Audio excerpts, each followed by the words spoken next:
ہم تیری تکلیف کو شیئر کر لیں گے. جیسے مثال کے طور پر کاروبار میں نقصان ہو گیا, اگر تیرا دیوالیہ ہو گیا, اگر تیرے پاس جو ہے معاملات ختم ہو گئے پیسے کے, ایک کام کر, ہم سب مل کر کے تیرا ساتھ دیتے ہیں, کچھ پیسے ہم لگا دیتے ہیں, دوست بھی سپورٹ کرتے ہیں, بھائی بھی سپورٹ کرتے ہیں, امی بھی سپورٹ کرتی ہے, بابا بھی سپورٹ کرتے ہیں. یعنی دنیا کی کوئی تکلیف ایسی نہیں جس میں سپورٹر نہ مل جائے, جس میں پارٹنر نہ مل جائے, جس میں مددگار نہ مل جائے. اللہ اکبر. اگر کوئی تکلیف آتی ہے نا تو دوست کہتے ہیں یار تو پریشان نہ ہو, جہاں تیرا پسینہ گرے گا وہاں ہم اپنا خون گرا دیں گے. ماں اپنا پلو جو ہے اپنے بیٹے کے پسینے سے پوچھتی ہوئی نظر آتی ہے, میرے لال پوری زندگی کی پونجی تج دوں گی لیکن تیرے پیشانی پر مایوسی کی سلوٹیں نہیں دیکھ سکتی. اللہ اکبر. دنیا کی مصیبت وہ ہے جس میں آپ کو پارٹنر ملیں گے, مددگار ملیں گے, اور دنیا کی مصیبت کو کوئی نہ کوئی حل ہے, اس کا کوئی نہ کوئی حل ہے. لیکن اللہ اکبر, موت کی تکلیف کیا ہے, موت کی مصیبت کیا ہے. اللہ اکبر. اگر سرہانے بیٹے ایک نہیں 10 بیٹے بھی سرہانے کھڑے ہیں تو باپ کی موت کی تکلیف کو کوئی ایک بیٹا نہیں اٹھا سکتا, کوئی بیٹا اس کو شیئر نہیں کر سکتا, اولاد اس کو شیئر نہیں کر سکتی, بہویں اس کو شیئر نہیں کر سکتی. اور موت کی تکلیف کتنی سخت ہے, آئیے اس کی ایک جھلک آپ کو بتا دوں. اپنے مسائل کا حل یاد رکھنا صرف تعویذات کے اندر نہیں ہے. تعویذات میں ڈوبنے والی میری سنی قوم سن لو, ہر مشکل کا علاج تعویذ نہیں ہے. تعویذات میں سحر اور جادو کا علاج تو ہو سکتا ہے لیکن ہر مشکل کا علاج نہیں ہے, ہر مصیبت کا علاج نہیں ہے. تعویذات پر تکیہ کر کے بیٹھنے والی میری قوم, تیرے لیے تو اللہ کے رسول نے نسخہ کیمیا عطا کیا ہے. سن لو موت کی تکلیف کیا ہے. اللہ اکبر.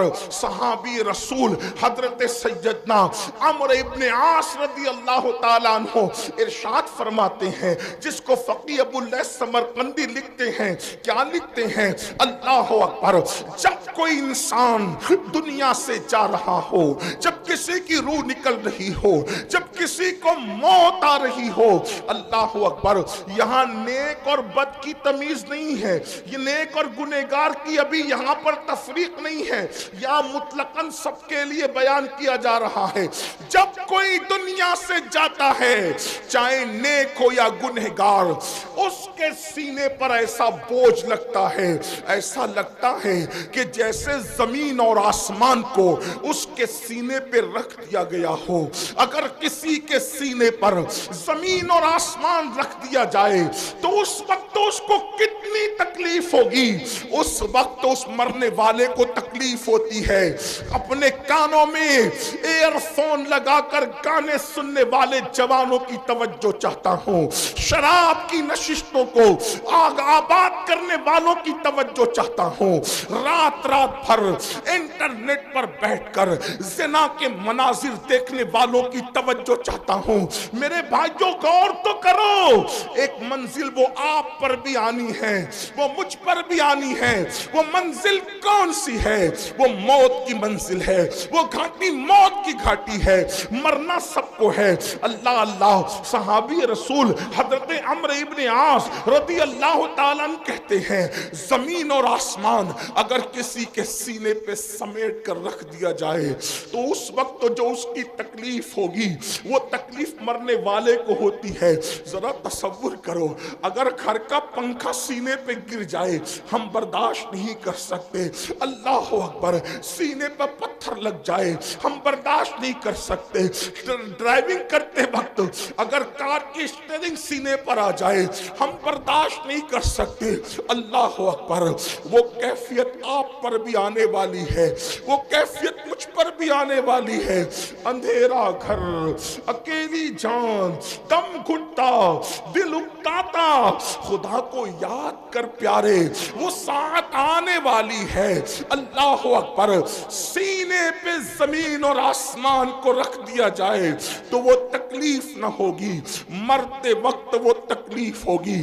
اس کے بعد حضرت سیدنا عمرو ابن عاص رضی اللہ تعالیٰ فرماتے ہیں اتنی سی پہ بس نہیں، جب مرنے والا سانس لیتا ہے تو اس کو ایسا لگتا ہے کہ جیسے وہ ناک کے سوراخ سے سانس نہیں لے رہا ہے، وہ ناک کے سوراخ سے سانس نہیں لے رہا ہے، اس کو ایسا تنگ کر دیا جاتا ہے ناک کے سوراخ کو، اس کو یوں لگتا ہے جیسے وہ سوئی کے ناکے سے سانس لے رہا ہے۔ اتنا تنگ کر دیا جاتا ہے، اتنا تنگ کر دیا جاتا ہے کہ یوں لگتا ہے کہ جیسے وہ سوئی کے ناکے سے سانس لے رہا ہے۔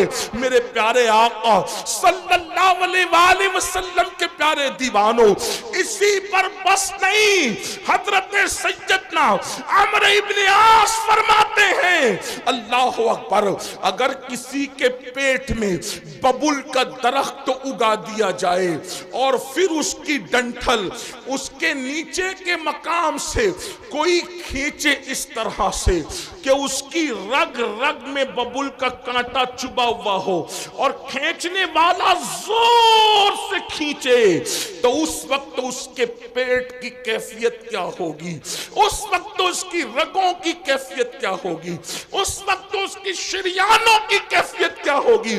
عمرو ابن عاص کہتے ہیں جب روح نکلتی ہے تو ایسا لگتا ہے کہ جیسے ببل کا کانٹا کا درخت پیٹ میں اگا کر کوئی نیچے سے کھینچ رہا ہے، یہ کیفیت ہوتی ہے مرنے والے کی۔ حضرت موسیٰ کلیم اللہ فرماتے ہیں زندہ بکرے کی کھال ادھیڑی جائے تو اتنی تکلیف نہیں ہوتی جتنا تکلیف مرنے والے کو ہوتی ہے۔ اللہ کے سچے نبی غیب دا فرماتے ہیں ایک انسان کو 313 تلواروں سے ایک ساتھ حملہ کر کے مارا جائے تو 313 تلواروں کی ضرب اتنا تکلیف نہیں پہنچاتی جتنی تکلیف انسان کو موت کے وقت ہوتی۔ یہ موت کی تکلیف ہے اور اتنی پیاس لگتی ہے، اتنی پیاس لگتی ہے کہ اگر 7 سمندروں کا پانی منہ میں نچوڑ دیا جائے تو وہ پیاس کو کوئی بجھا نہ سکے، اور رشتہ دار چمچے چمچے سے پانی انڈیل رہے ہوتے ہیں۔ اب اس تکلیف، ایسی تکلیف کبھی دنیا میں سنی، ایسی تکلیف کبھی دنیا میں دیکھی؟ کبھی نہیں دیکھی ہوگی۔ کسی نے کتنا ستائے، کوئی کتنی تکلیف پہنچائے، کاروبار کتنا اجڑ جائے، کاروبار کو کتنی بھی تکلیف ہو جائے، کچھ نہیں، اور اس وقت تو کوئی تسلی دینے والا بھی نہیں۔ کوئی تسلی کیا دے سکتا ہے، کیونکہ کان بھی کام نہیں کر رہے ہیں، زبان بھی کام نہیں کر رہی ہے، ہاتھ پیر بھی کام نہیں کر رہے ہیں۔ اللہ کے غیب داں نبی صلی اللہ علیہ وآلہ وسلم فرماتے ہیں اگر مرنے والے کے جسم کی طاقت نہ کھینچی جائے تو وہ پاگلوں کی طرح جنگلوں میں بھاگے اور اس کی آواز ایسے نکلے جیسے بیل کاٹنے کے بعد جیسے وہ چیختا ہے، اس کے چیخنے کی آواز تم سنو۔ لیکن اللہ کی حکمت یہ ہے کہ وہ مرنے سے پہلے اس کے ہاتھ کی، پیر کی، چلانے کی طاقتیں کھینچ لیتا ہے تاکہ وہ ہاتھ پیر کو ادھر ادھر نہ کر سکے، تڑپ نہ سکے، بے چین نہ ہو سکے۔ اگر لوگ مرنے والے کی اس موت کی کیفیت کو جان لیں تو شادیاں کرنا چھوڑ دیں، شادی شدہ بیویوں کے پاس جانا چھوڑ دیں، فرمایا اچھے کپڑے پہننا چھوڑ دیں، اچھا کھانا کھانا چھوڑ دیں، اور لوگ استغفار کرتے ہوئے جنگلوں میں پاگلوں کی طرح بھٹکتے رہیں۔ مرنے والے کو موت کے وقت جو تکلیف ہوتی ہے وہ تکلیف جانوروں کو پتہ چل جائے تو تم کو گوشت کھانے نہ ملے، جانوروں کی چمڑی سے ان کی ہڈی سے ان کی چمڑی لگ جائے، جانور جو ہے وہ گوشت ختم کر دیں، یہ